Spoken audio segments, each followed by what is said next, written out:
आप सुन रहे हैं भगवान राम का अवतार। भगवान प्रकट होते हैं, राधा रानी भी प्रकट हुई थी। प्रातःकाल वृषभान जी महाराज बाहर गए, तब एक तालाब में एक कमल के पुष्प पर लेटी हुई राधा रानी को बालिका के रूप में प्राप्त किया और लाकर उन्होंने पत्नी की गोद में दे दिया। और माता पिता बहुत प्रसन्न हुए, यह तो दिव्य शक्ति है, न इसी तरह भगवान राम पैदा नहीं हुए। लोग कहते हैं कि राम पैदा हुए, कृष्ण पैदा हुए, उन्होंने मूल ग्रंथ पढ़ा ही नहीं है। भय प्रगट कृपाला दीन दयाला कौशल्या हितकारी, जो वह तो प्रकट हुए हैं। भगवान कृष्ण का प्रसंग भी अभी आप सुनेंगे कि वह भी प्रकट हुए। यह आदि दैविक शक्तियां होती हैं, कभी कभी संसार में प्रकट होती हैं। कुछ लोग नास्तिक इस बात को नहीं मानते। एक कुंड से लड़की कैसे पैदा हो सकती है? हमारे एक संत ने कहा कि श्रीमान जी, यदि बिना माता पिता के संतान नहीं हो सकती, तब पहले आप यह बताओ कि सृष्टि के आरंभ में जब माता पिता थे ही नहीं, तब संतानें कैसे पैदा हुई? गेहूं से गेहूं पैदा होता है, यह सामान्य पक्ष है, लेकिन सृष्टि के आरंभ में गेहूं था ही नहीं, तब गेहूं दाना कहां से आया? बिना आम के गुठली नहीं हो सकती और बिना गुठली के आम नहीं हो सकता। किसी सृष्टि के आरंभ में आम तो था, सृष्टि के आरंभ में आम तो था ही नहीं, फिर गुठली कहां से आई? जो परमात्मा सृष्टि के आरंभ में बिना गेहूं के दाने के गेहूं को कर बना सकता है, बिना गुठली के आम वृक्ष बना सकता है, बिना अंडे के मुर्गी पैदा कर सकता है, वह परमात्मा इस समय भी क्या बिना माता पिता के नहीं आ सकता? आप कहते हैं कि बिना माता पिता के संबंध के रामकृष्ण पैदा नहीं हो सकते। हम पूछते हैं, ईसाई धर्म में कुमारी मरियम का विवाह भी नहीं हुआ था और ईसा मसीह पैदा हो गए, और सारे ईसाई इस बात को मानते हैं। हमने कहा कि यदि ईसा मसीह जो अपने को खुदा का बेटा कह सकते हैं, कहते हैं, वह बिना माता पिता के संबंध के पैदा हो गए। और तो स्वयं खुदा का बिना माता पिता के नहीं आ सकता। सनातन धर्म में हर बात का जवाब है। हम यह नहीं कहते कि तुम संशय नहीं करो, भाई कुतर्क नहीं करो, यहाँ खुली छूट है। जो तुम्हारे मन में प्रश्न हो वह करो, उसका सबका उत्तर है सनातन धर्म में। दूसरे धर्मों में पूछा जाए कि ऐसा क्यों, तो वह कह देंगे कि तुम नास्तिक हो, काफिर हो, जो लिखा है मान लो, क्यों तर्क मत करो। लेकिन सनातन धर्म में 6 शास्त्र इसलिए बने जिसमें हर विषय पर तर्क किया गया। सनातन धर्म की परंपराएं अनादि हैं, शास्त्रीय हैं, उस पर किसी प्रकार का संशय नहीं करना चाहिए। संशय बिल्कुल नहीं है। आप देखते हैं कि वर्षा ऋतु हुई नहीं कि सैकड़ों मेंढक उस पर टर टर शुरू कर देते हैं। ये सब कहां से आ गए? ये सारे मच्छर कहां से आ गए? परमात्मा की सृष्टि में क्या क्या चमत्कार भरे पड़े हैं, उसको यह सामान्य जीव समझ कैसे सकेगा? जो एक साथ करोड़ मच्छर पैदा कर सकता है, मेढक बना सकता है, वह स्वयं बनकर नहीं आ सकता? जो आदि दैवी पुरुष होते हैं, तेजस पुरुष होते हैं, उनको किसी उपकरण की आवश्यकता नहीं पड़ती। अगर वह देवकी वसुदेव को, यशोदा और नंद को, कौशल्या और दशरथ को माता पिता के रूप में स्वीकार करते हैं, तो केवल उनकी भावना की पूर्ति है। भावना की भावो ही विद्यते देवश। भगवान ऐसा करते हैं, अन्यथा उन्हें माता पिता की बनाने की जरूरत नहीं थी। नरसिंह के माता पिता कौन थे? बोले पत्थर। बोलो, पत्थर से खम्बे से ही प्रकट हो गए कि नहीं हो गए? 12 भगवान के माता पिता कौन थे? वह ब्रह्मा की नासिका से नहीं निकल पड़े थे? ऐसे ही मत्स्य और 12 मोहिनी भगवान को किसी की माता पिता की जरूरत नहीं पड़ी, ऐसे ही प्रकट हो गए वो। वह तो केवल इसलिए कि हमारे भगवान को पुत्र रूप में पाने के लिए हजारों वर्ष तक तप किया। जाकी रही भावना जैसी, प्रभु मूरत देखी तिन तैसी। भगवान भावना से जुड़े हुए हैं, भावना से उत्पन्न होते हैं। यह यद यद यद भावयन्ति तत् तद बपु प्रणयसे। जिस जिस भावना से भक्त भगवान का ध्यान करते हैं, वैसा वैसा ही शरीर भगवान बना लिया करते हैं, बना लेते हैं। अपने भक्तों पर कृपा करने के लिए भगवान भावना से बंधा हुआ है, जीव कर्मों से जुड़ा हुआ है। जीव कर्म के बंधन में बंधकर पैदा होता है और ईश्वर अपनी इच्छा से प्रकट होते हैं, अपनी इच्छा से, स्वेच्छा। निज इच्छा निर्मत तनु माया गुण गोपाल।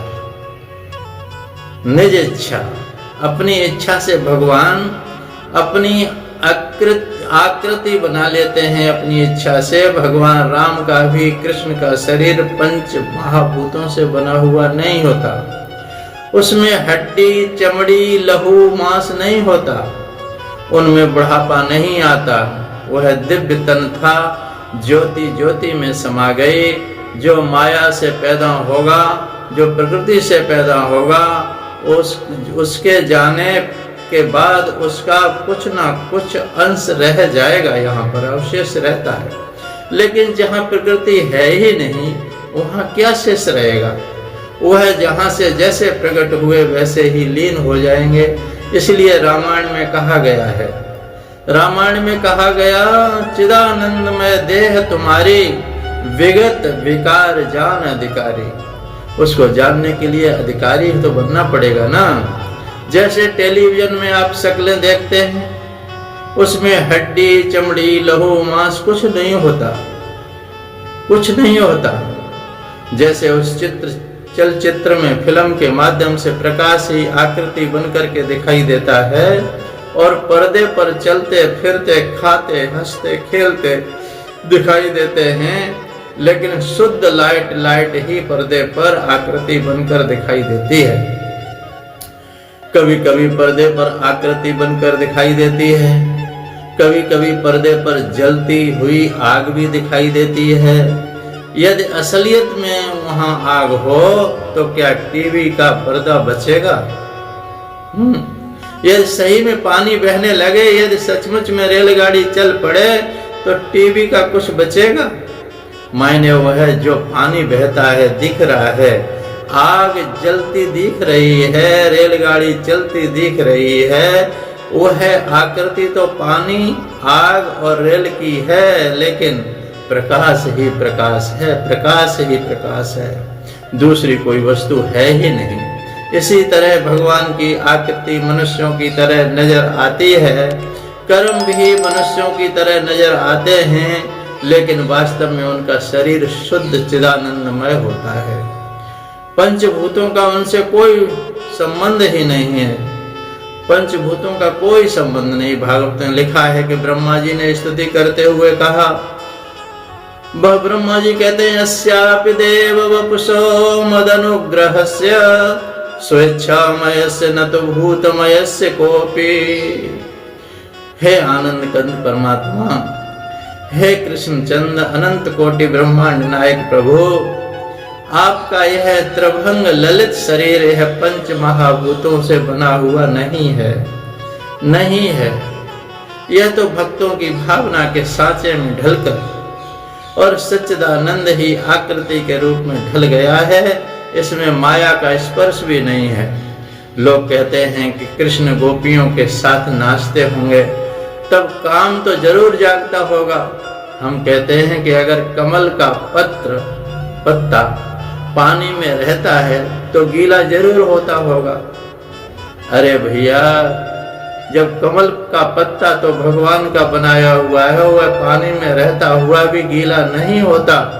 तो भगवान क्या इतने शक्तिमान नहीं है कि गोपियों के बीच में रहते हुए भी निर्विकार रह जाएं? उनमें विकार कहां से आएगा? तर्क करने वाला श्रद्धामयी बुद्धि से तर्क करे, हर प्रश्न का उत्तर स्वयं मिल जाएगा। संशय करो और उत्तर लो। तर्क करना कुतर्क नहीं करना। कुतर्क खतरनाक होता है। तर्क होता है समझने के लिए, कुतर्क होता है अभिमान की पूर्ति के लिए। संतों में और शास्त्रों में श्रद्धा से परमात्मा समझ में आ जाते हैं, श्रद्धा से आते हैं। हरे हर पद रत मत न कुतर्की, हरे हर पद रत मत न कुतर्की, जिनको मधुर कथा रघुवर की। जो कुतर्की बुद्धि नहीं होती है, भगवान की कथा उनको मधुर है, मधुर है, अमृत के समान है। गुरु नानक देव जी अपनी वाणी में कहते हैं, ज्ञानी का मन सदा अलेप, जैसे जल में कमल अलेप, जैसे जल में कमल अलेप रहता है, जल छू नहीं सकता कमल को। गीता में भगवान कृष्ण ने कह दिया, ब्रह्मण्याधाय कर्माणि संगम त्यक्त्वा करोत्या लिप्यते न स पापेन पदम पत्रमेवाम्भसा, लिप्यते न स पापेन पदम पत्रमेवाम्भसा। कमल का पत्ता जैसे पानी में रहता हुआ गीला नहीं होता, इसी तरह ज्ञानी व्यवहार करता हुआ भी व्यवहार में भी युक्त नहीं होता। जब ईश्वर की बनाई हुई चीज प्रकृति में लिप्त नहीं होती तो ईश्वर माया में कैसे लिप्त होगा? और अगर ईश्वर माया में लिप्त हो जाए उसे ईश्वर मानेगा कौन भैया? इसलिए अपने जीवन में संशय नहीं लाना। गीता में भगवान ने अपने श्री मुख से कह दिया है, संशय आत्मा विनश्यति। जिसके अंदर भगवान में संशय होता है, शास्त्रों में संशय होता है, संतों में संशय होता है, उनका तो विनाश निश्चित है। जिसके मन में मेरे प्रति संशय हुआ उसका विनाश हो जाता है। भगवान कहते हैं, अब जानन्ति माम मूढ़ा, वो मूढ़ पुरुष मुझे जानते नहीं है। मानुषीम तन्माश्रिता, मानुषी मन, ये जो संसारिक शरीर है पंचभूतों से, वही जानते हैं। परम भाव न मजानंतो मम भूत महेश्वरम, जो लोग मूर्ख लोग हैं वह मुझे मनुष्य रूप में समझ रहे हैं, जबकि मैं सच्चिदानंद ब्रह्म हूँ। यह सारा जगत मेरे एक अंश में टिका हुआ है। अर्जुन ने कहा, ब्रह्मांडों के स्वामी वह रूप मुझे भी दिखा दो ना, मुझे भी दिखाओ ठाकुर, वह कैसा स्वरूप है जिसमें सारा जगत आपके एक अंश में टिका हुआ है। भगवान ने कहा, देख लो। प्रत्यक्ष के लिए प्रमाण की क्या जरूरत है, लेकिन तुम इन आंखों से यह रूप नहीं देख सकते। उसके लिए तो पश्यन्ति ज्ञान चक्षुषा, देखने लिए ज्ञान चक्षु से देखने पड़ेंगे, दिव्य आंखें बनानी पड़ेंगी। दिव्यम ददामि ते चक्षु पश्चिमे योग वैश्वरम, पश्चिमे योग वैश्वरम। गीता में भगवान ने कहा, मेरा ऐश्वर्य देख, तुम्हें दिव्य दृष्टि दूंगा, तब तुम यह स्वरूप देख पाओगे। आनंद कंद कृष्ण चंद परमात्मा ने अर्जुन को दिव्य दृष्टि प्रदान की, और जब विराट स्वरूप दिखलाया तो अर्जुन कहता है कि प्रभु प्रभु दिव्य सूर्य सहस्रस्य भवेद् दिव्योपदित्य था, यदि वा सदृशी सा स्यात् भासस्तस्य महात्मना, भासस्तस्य महात्मना। आकाश में हजारों हजारों सूर्य एक साथ निकल पड़े हों, जब एक सूर्य की हम ऊष्मा नहीं सह पाते, छाया में भागते हैं, तो हजारों सूर्य प्रकट हो जाएं तो क्या हाल होगा? हजारों सूर्यों का जो प्रकाश होगा वह प्रकाश भी शायद आपके विराट स्वरूप के प्रकाश की समानता नहीं कर सकता। सारे जगत को जब अर्जुन ने देखा तो वह कांप गया। उसने कहा, प्रभु कृपा करो, मुझे वही सौम्य स्वरूप अपना दिखाओ जो पहले दिख रहा था मुझे। भगवान का 5 भौतिक शरीर नहीं होता, दिव्य शरीर होता है। भगवान राम चिदानंदमय देह लेकर के प्रकट हुए। इससे आगे की कथा आगे सुनेंगे। इतना ही कह करके सद्गुरुदेव भगवान की जय। जय जय श्री राधे, जय जय श्री कृष्ण। सोहम सोहम सोहम। जय जय श्री राम, जय जय